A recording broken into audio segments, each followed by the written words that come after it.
The New York jail where Diddy Combs is serving time, an inside look.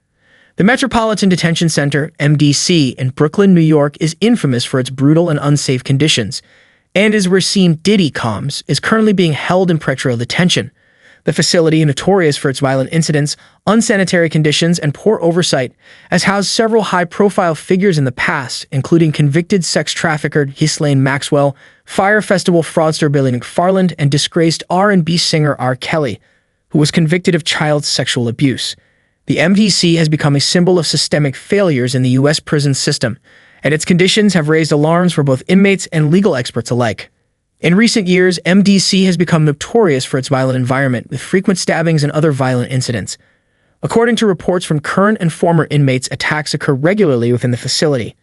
One inmate, identified only as Eli, described how stabbings are common occurrences, with attacks happening at least a couple of times a week. These incidents often involve makeshift knives, sometimes as long as 9 inches, crafted from the steel walls of the cells. The violent environment has led to numerous injuries and even fatalities. Earlier this year, an inmate named Uriel White was stabbed to death while awaiting trial for gun charges. This is far from an isolated incident, as violence has become an accepted part of daily life for those incarcerated at MDC. The prison is also plagued by severe deficiencies in its infrastructure and sanitation. Reports have highlighted the presence of cockroaches and maggots in the food, broken lighting in some areas, and moldy showers. The conditions are so deplorable that even federal judges have voiced concern about the safety and well-being of those housed at the MDC. For instance, a judge in a separate case threatened to vacate a sentence for a 75-year-old man convicted of a tax scam, citing the dangerous and barbaric conditions of the facility.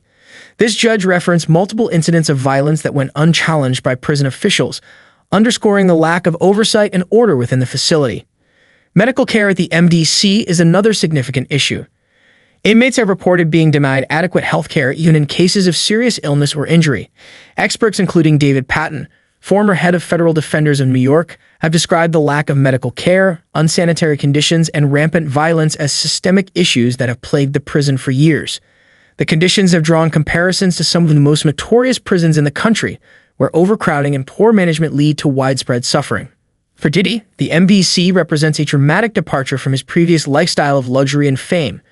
The media mogul, who was arrested in early December on charges of racketeering, sex trafficking, and transportation for prostitution, had hoped to secure his release on house arrest ahead of his trial, scheduled for May 2025. His legal team proposed a $50 million bond and suggested he be placed under significant restrictions in a luxury apartment on the Upper East Side of Manhattan. However, their request was denied by U.S. District Judge Arun Subramanian, who agreed with prosecutors that Diddy posed a flight risk and a potential danger to the public. The judge pointed to Diddy's past history of violent behavior as a reason not to grant a house arrest. In making the ruling, the judge cited the MDC's barbaric conditions, but ultimately determined that releasing Diddy to home confinement would not be appropriate, given the charges against him. The ruling reinforced the idea that no matter an individual's wealth or status, the reality of the prison system in the United States is harsh and unforgiving, especially for those detained in facilities like the MDC, where the lack of oversight and rampant violence paint a bleak picture of life behind bars.